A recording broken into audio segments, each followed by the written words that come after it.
তুমি যে আমার ভিডিওটা দেখতেছো তোমাকেই বলতেছি, শরম পাইও না। আমারও শরম করে, তবুও বলি। আচ্ছা, আমি যদি তোমাকে আমার সব থেকে কাছের মানুষ বানাই, তুমি কি হবে? কমেন্ট করে জানাইও কেমন। তুমি যে আমার ভিডিওটা দেখতেছো তোমাকেই বলতেছি, যদি তুমি ভালো অবস্থানে থেকে থাকো বা কখনো যদি তুমি বিচারক হও, তাহলে তুমি সঠিক বিচারটা করিও।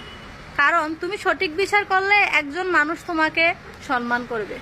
যে এখন আমার ভিডিওটা দেখতেছে, আমি জানি না সে কেমন মানুষ। আমি দোয়া করি সে মানুষ হিসেবে যেমনই হোক না কেন, আল্লাহ যেন তাকে ভালো রাখে। আর আমি জানি যার সামনে ভিডিওটা পড়েছে সে নিঃসন্দেহে অনেক ভালো একজন মানুষ। তুমি যে আমার ভিডিওটা দেখতেছো তোমাকেই বলতেছি, এখন যদি আমি তোমাকে পেতাম ঘুরতে এসে, তাহলে নিজের হাতে তোমাকে নিজের টাকা দিয়া নাস্তা করাইতাম। তুমি কি নাস্তা করতে? কমেন্ট করে জানাইও, নাকি রাগ করতে? যে তোমাকে সত্যি ভালোবাসে সে যদি তোমার সাথে অভিমান করে দূরেও থাকে, অন্তত অন্যজনের থেকে খোঁজটা নিবে তুমি কেমন আছো। আর যে তোমাকে সত্যি ভালোবাসবে না, সে নারী হোক বা পুরুষ হোক, অন্যজনের প্রতি মগ্ন থাকবে, অন্যজনের প্রতি আকর্ষণ হয়ে থাকবে, তোমার খোঁজ নেওয়ার প্রয়োজন মনে করবে না। কেউ যদি তোমাকে ছেড়ে চলে যায়, খুব পরিমাণ ঠকায়, আমি জানি বিচ্ছেদের পর নিজেকে গুছিয়ে নেওয়াটা অনেক কষ্টকর। তবে হ্যাঁ, নিজেকে গুছিয়ে এমনভাবে নিও যাতে সে তোমাকে দেখে পরে আফসোস করে।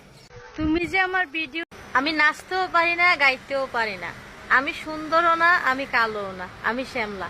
এখন বলো আমি কি করলে তোমার মনের মতো হতে পারবো?